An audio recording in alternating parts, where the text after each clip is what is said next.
Start. Dear friends, आज हमारा सौभाग्य है कि हम एक बहुत ही बड़ी हस्ती पीसी सांघी साहब के साथ हैं। पीसी सांघी साहब थाईकॉन इंडिया प्राइवेट लिमिटेड, जो कंपनी RDSO यानी कि रेलवे में अप्रूव्ड है, डिफेंस में अप्रूव्ड है और बहुत बड़े बड़े काम कर रही है, ऐसी कंपनी के मालिक भी हैं, MD भी हैं उस कंपनी के। इसके अलावा इंस्टीट्यूशन ऑफ इंजीनियर्स, जो कि इंजीनियर्स की अपेक्स बॉडी है, राजस्थान स्टेट सेंटर के आप चेयरमैन रहे हुए हैं। इंडिया लेवल पर काउंसिल मेंबर रहे हैं। रोटरी क्लब बापूनगर के आप प्रेसिडेंट रहे हैं और प्रेजेंट में रोटरी इंटरनेशनल फाउंडेशन के डिस्ट्रिक्ट 3052 के आप चेयरमैन भी हैं। इतनी बड़ी हस्ती टेक्निकल फील्ड में, इतनी बड़ी हस्ती सोशल वर्क के फील्ड में, ऐसे व्यक्ति आज हमारे साथ हैं। इसके अलावा क्योंकि काफी सालों से आप मेरे मित्र हैं, तो मैं बताना चाहूंगा कि इतना सब कुछ होते हुए भी तनिक भी आप में घमंड नहीं है, डाउन टू अर्थ है, एवब सेल्फ है, सामाजिक काम में बढ़ चढ़ के हिस्सा लेते हैं। मेरे जहन में ये आया कि ऐसे व्यक्ति का इंटरव्यू यंग फ्रेंड्स को दिखाऊं। सांघी जी, मैं आपका स्वागत करता हूं भारद्वाज फाउंडेशन में। जैसा कि आपको मैंने बताया था और आपने फर्स्ट लेटर भी साथियों, आपको ध्यान होगा, पीसी सांघी साहब ने इस फाउंडेशन में लिखा था, बाकी तो और लेटर्स भी फाउंडेशन में अब आ रहे हैं बड़े बड़े लोगों के। तो ऐसे एक व्यक्ति क्या यंग लोगों के बारे में सोचते हैं, क्योंकि भारद्वाज फाउंडेशन का मिशन है कि इंडिया सुपर पावर बने, और इंडिया अगर सुपर पावर बनेगा तो वो यंगस्टर्स की वजह से बनेगा, क्योंकि 50% से ज्यादा पॉपुलेशन इंडिया की यंगस्टर्स की है। India is now a young country, whereas other countries like China they are becoming old country. तो ऐसे एक कंट्री जहाँ की यंगस्टर ज्यादा है, उनमें ट्रिमेंडस एनर्जी है, उसको सही डायरेक्शन में चैनलाइज करना है, तो उस चैनलाइजेशन में पीसी सांघी साहब जैसे व्यक्ति का बहुत बड़ा योगदान साथियों रहेगा।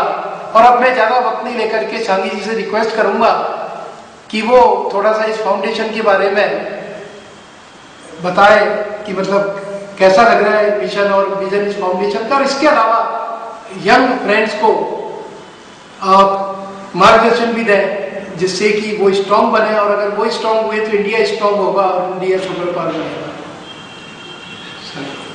सर्वप्रथम PM भारद्वाज साहब को धन्यवाद देता हूं कि आपने मेरे को इस काबिल समझा कि इस इंटरव्यू के लिए आपने मेरे को बुलाया और इसके लिए काबिल समझा।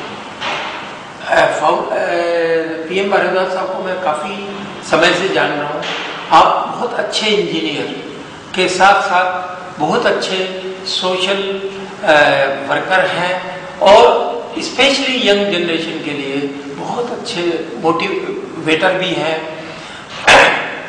आप मैनेजमेंट गुरु के नाम से भी काफ़ी प्रख्यात हैं, क्योंकि मैनेजमेंट के गुरु जो यंग जनरेशन को चाहिए वो आप समय समय पर कई सेमिनार्स के और कई लेक्चर्स के माध्यम से देते रहे हैं। उनमें मैं भी काफ़ी कॉन्फ्रेंसेस में पार्टिसिपेट किया है मैंने भी।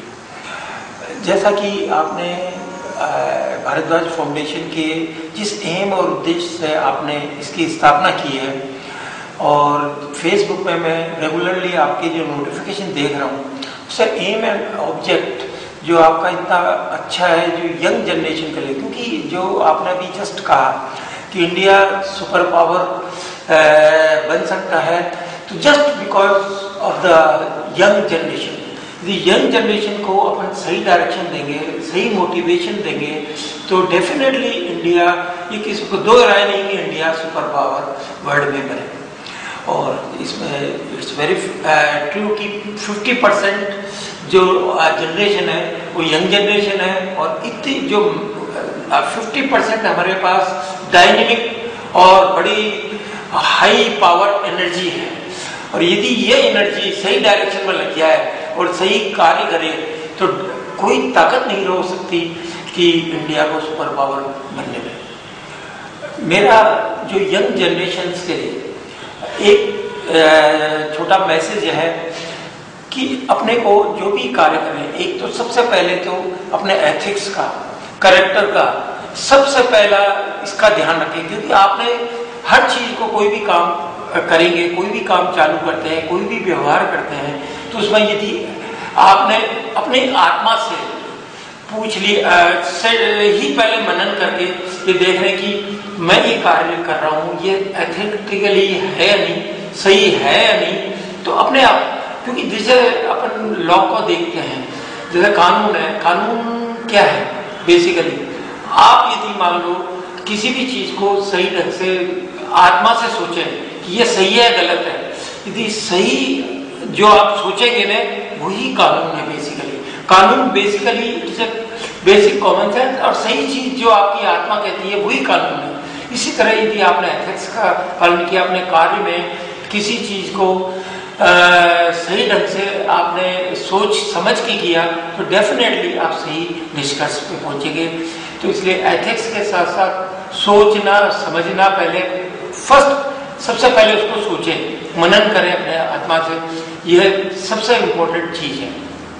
सेकेंडली, आप अपना व्यवहार मृदुल रखें, सॉफ्ट स्पीकिंग रखें, सब चीजों, कोई आदमी बोल रहा है तो पहले उससे सुने, रादर कि कोई आप तुरंत उसके ऊपर रेस्पॉन्ड करें, रिप्लाई करें या फायर करें, या आपको कोई चीज सही नहीं लग रही तो पहले सही ढंग से समझे वो क्या कह रहा है।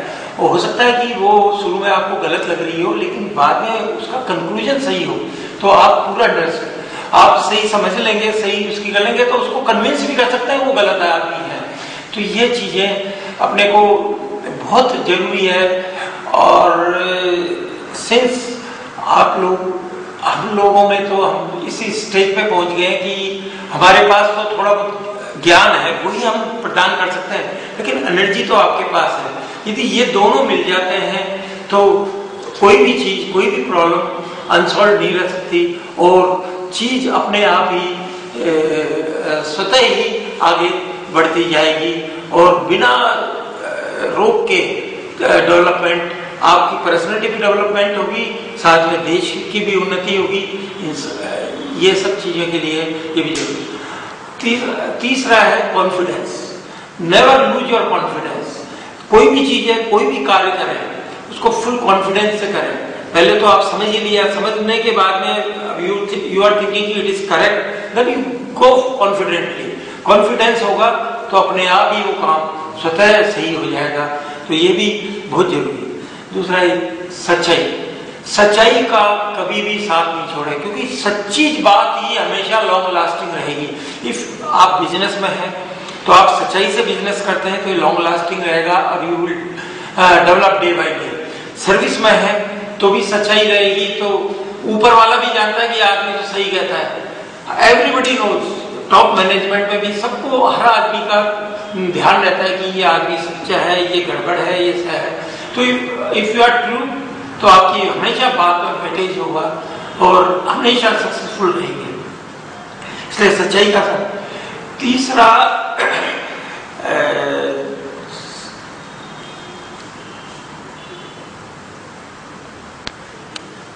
Positive attitude. हाँ, पॉजिटिव एटीट्यूड। पॉजिटिव एटीट्यूड भी लाइफ में, क्योंकि हर चीज में नकारात्मक, कोई हर चीज को सकारात्मक सोचेंगे तो अपने को डायरेक्शन, दिशा मिलेगी और उस पर वर्क करने की। तो आप पहले ही नेगेटिव मान लो सोच ली तो आगे बढ़ेंगे ही नहीं। इसलिए पॉजिटिव एटीट्यूड भी बहुत जरूरी है हर चीज में और आगे डेवलपमेंट के हिसाब से। तीसरा कि अपने जो भी प्रोफेशन में हो, चाहे आप इंजीनियर हो, चाहे डॉक्टर हो, चाहे लॉयर हो, चाहे चार्टर्ड अकाउंटेंट हो, उसमें पूरी लॉयल्टी से और पूरा जो भी जो भी प्रोफेशन है उसके जो एथिक्स है उनका पूर्ण पालन करें, तो उससे कभी भी आपको सक्सेस हमें। खाली ये कह नहीं रहे जैसा इन्होंने कहा वैसा कर भी रहे, इतने बड़े आदमी होके भी डाउन टू अर्थ हैं। मैंने इनके इंट्रोडक्शन में आपको बताया था। साथियों, आपके वजह से मैं मतलब बार बार फाउंडेशन में यंग लोगों की वजह से मैं इनकी गाइडेंस लेना चाहूँगा, और सांगी जी को हम कष्ट देते रहेंगे, बार बार इन्हें बुलाएंगे क्योंकि ऐसे व्यक्ति बहुत जरूरी है कि जो कि खाली थियोटिकल बोल नहीं रहे, जो बोल रहे हैं वो उन्होंने अपने जीवन के अंदर उसको उतारा भी है, उसको इम्प्लीमेंट भी किया है। Thank you very much Sangi ji, and in future also will need your help. Thank you friends. Thank you sir.